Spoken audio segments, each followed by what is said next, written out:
காதோடு தான் நான் பேசுவேன். நான் ஒரு 50+ லேடி மேடம். சரி நான் வந்து ஒரு ப்ரொஃபஷன்ல இருக்கேன். சரி இப்ப வந்து பையன் ஹஸ்பண்ட் கொஞ்சம் உடம்பு சரியில்லாம இருந்தாருங்க. He had some depressive and psychiatric problem. சரி நாங்க வந்து அவரை ட்ரீட் பண்ணிட்டு அவர் நல்லா தான் இது பண்ணிட்டு இருக்கோம். சரி எத்தனை பசங்க? ஒரு பையன் இருக்கான். ஆ, அவன் வந்து எங்க பேரண்ட்ஸ் நல்ல வெல் ஆஃப்னால கூட்டிட்டு போய் அவனை படிக்க வச்சு நீ வெளிநாட்டுல நல்ல பொசிஷன்ல இருக்கான். ஒரு 2 இயர்ஸ் பேக் கல்யாணமும் பண்ணிட்டோம். சரி ஒரே பையன் தானா?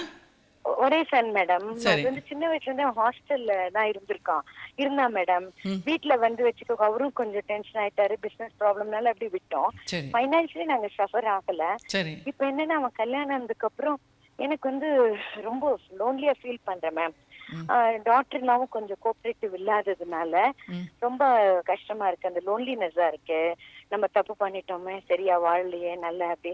பையன் ரொம்ப அருமையான பையன் மேடம். இல்ல இப்ப நீங்க வேலை பாக்குறீங்கல்ல? நான் வேலை பாக்குறேன். ஃபைனான்ஸ்ல ஒன்னும் ப்ராப்ளம் இல்ல. இந்த தனியா அவன் இருக்கான். இல்ல நீங்க ப்ரொஃபஷனல் சொன்னீங்களே, அதான் கேட்டேன். நீங்க என்ன ப்ரொஃபஷனல் பண்ணிட்டு இருந்தீங்க? என்ன ப்ரொஃபஷனல்? நான் லாயர் மேடம். சோ நீங்க பிராக்டிஸ் பண்ணிட்டு தான் இருந்தீங்க?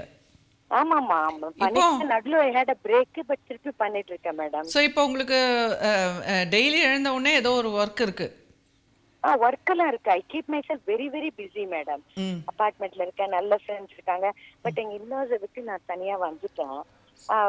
அதெல்லாம் வந்து இப்ப வந்து பேச்சு வருதப்போ எனக்கு கஷ்டமா இருக்கு மேடம். இப்ப நீங்களும் உங்க வீட்டுக்காரரும் ஒண்ணா இருக்கீங்களா இல்லையா? நானும் எங்க ஹஸ்பண்ட் ஒன்னா தான் மேடம் இருக்கோம். சரி இப்போ உங்க ஹஸ்பண்ட் ட்ரீட்மெண்ட் எடுத்துட்டு தான் இருக்காரா? ஆமா மேடம். இது அந்த ட்ரீட்மெண்ட் தான். பட் முதல்ல ரொம்ப ஒரு மாதிரி ஃபோர்ஸா இருப்பாரு, வயலண்டா இருப்பாரு. இப்ப அதெல்லாம் அவ்வளவா இல்ல. இப்போ அவருக்கு வந்து வேலைக்கெல்லாம் போறது இல்ல அவரு? அவ்வளவா போறது இல்ல மேடம். 20-25 இயர்ஸாவே போறது இல்ல மேடம்.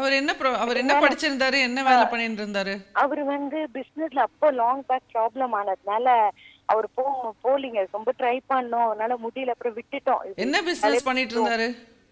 அவர் வந்து ஸ்டீல் பிசினஸ் எல்லாம் பண்ணிட்டு இருந்தாரு மேடம். என்ன படிச்சிருக்காரு?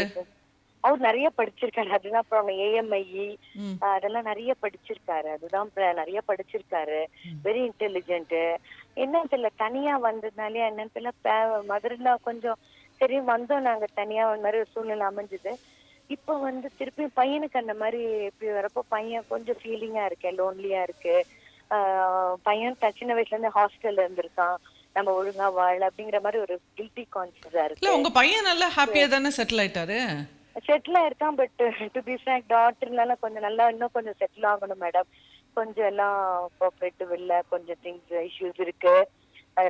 யாருக்கு உங்க சன்னுக்கும் டாக்டர் இல்லாக்கும் பிரச்சனை இருக்கா? அவ்வளவு இல்ல. பட் அவன் வெளிநாட்டுல தான் இருக்கான், இங்க இல்ல. பட் எப்படியும் ஒன்ஸ் அதர் எங்க ஹஸ்பண்ட் ஏதோ சொல்லிடுறாரு, அவரோட இதுல ஏதோ ஒன்னு ஆயிடுது.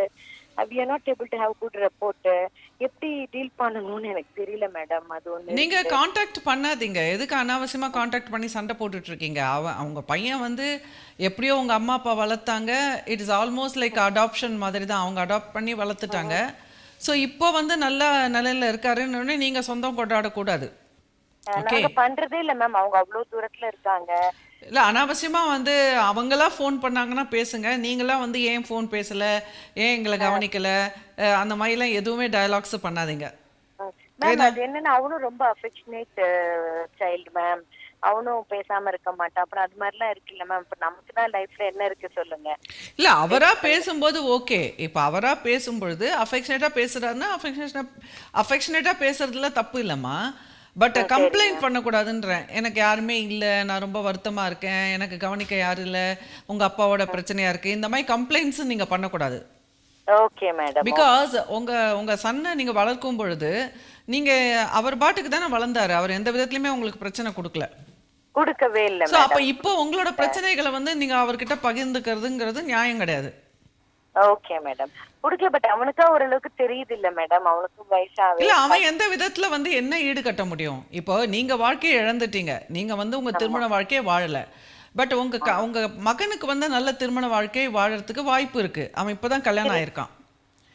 ஓகே. அதனால இப்ப நீங்க வந்து திருமண வாழ்க்கையை சரியா வாழாததுனால இப்ப நீங்க வந்து ஒரு துன்பத்துல இருக்கீங்க. அதெல்லாம் ரீகால் பண்ணி ஓகே. ஸோ அதனால இப்போ நீங்க அனாவசியமா பேசும்பொழுது என்ன ஆகணும், எங்கேயா டயலாக் போய் அவனுக்கு ஒரு குற்ற உணர்வை கொடுக்குற மாதிரி போயிடக்கூடாது. சரி மேடம். உனக்காக நான் வாழ்ந்தேன் கொஞ்சம் கடைசியில ஹாப்பியா இருக்கேன், ஒன்னும் தெரியல, கொஞ்சம் இஷ்யூஸ் இருக்குமா, பாவம் அவனும் கொஞ்சம் நம்ம பாவத்தை நல்லா இருக்கணுங்கிறதானே வழியா ஏதாவது அதுதான் தவறுங்கிறேன். அந்த அந்த அந்த ஒரு இருக்குங்கிற மாதிரி தான் அந்த நினைச்சா கஷ்டமா இருக்கு. வேற அந்த ஒண்ணும் இல்ல தொனி மேடம். அந்த தொனி உங்களோட குரல்ல தெரிஞ்சதுனால தான் நான் சொல்றேன். ஓகே, அது வந்து ஆக்சுவலா மேல் மனசுல நீங்க வந்து அத பாலிஷ்டா உங்களோட கன்சர்ன் மாதிரி சொல்றீங்க. ஓகே, மேல் மனசுல அந்த கன்சர்ன் மாதிரி சொல்றீங்க. பட் ஆழ் மனதுல என்னன்னா, இப்போ உங்களுக்கு வந்து you did not have a good married life. So உங்களுக்கு வந்து எங்கேயோ you are searching for a partner which you know like and you thought that when the son இவன் க்ரோ அப் ஆனவுடனே அவன் தோள் கொடுப்பான் அப்படின்ற ஒரு ஏக்கம் எங்கேயோ இருந்திருக்கலாம். ஓகே, அது நார்மலாக எல்லா அம்மாவுக்கும் வந்து அப்படிதான். பொண்ணு வளர்ந்ததுக்கு அப்புறம் அவன் தோள் கொடுப்பா, பையன் வளர்ந்ததுக்கு அப்புறம் அவன் தோள் கொடுப்பான், அவன் நம்மளுக்கு பார்ட்னர் மாதிரி ஆயிடுவான்ற ஒரு ஆழ் மனதில் அந்த பார்ட்னர்ன்ற ஒரு புரிதல் வந்து எங்கேயோ வந்து அவங்க கனவு வச்சுப்பாங்க, இவங்க இருப்பாங்க நம்மளுக்கு சார்ந்து போகிறதுக்குன்னு. பட் ரியாலிட்டியில் பார்த்தீங்கன்னா அப்படி கிடையாது. பிள்ளைங்கள் வளர்ந்தவுடனே அவங்களுக்குன்னு ஒரு பார்ட்னர் எடுத்துட்டு அவங்க வாழ போயிடுவாங்க. அப்போ அவங்க அதில் நல்லா வாழ்ந்தாலும் வாழலைனாலும் அது அவங்களோட பர்சனல் லைஃப். ஓகே, ஸோ அதனால இப்போ நாம் வந்து இந்த மாதிரி ஒரு டிஸாட்டிஸ்ஃபேக்ஷனோட நாம் இருக்கும் பொழுது நம்ம உரையாடல்களில் ஈடுபடும் போது என்ன ஆகும்னா, நம்ம பொண்ணு வந்து இப்போ ஒரு பொண்ணு வந்து சின்ன விஷயம் ஏதாவது கம்ப்ளைண்ட் பண்ணால் கூட நாம் அது பெருசாக ஆக்கிடுவோம் நம்மளே அறியாமல். அதே மாதிரி பையன் ஏதாவது சின்ன விஷயம் சொன்னா கூட நம்ம அதை பெருசாக்கிடுவோம். ஏன்னா வந்து நம்மளுக்கு ஒரு உறவு வேணுங்கிற காரணத்தினால. அதனால நான் என்ன சொல்றேன், அனாவசியமா கம்ப்ளைண்ட்ஸுங்கிறதே நம்ம பிள்ளைகள் கிட்ட சொல்லிக்க கூடாது. அதே மாதிரி அவங்களே சொல்லக்கூடாது. அவங்க அதே மாதிரி இல்ல அவங்க கிட்ட நம்ம சொல்லிடணும். அதுதான் அவங்க கிட்ட நீங்க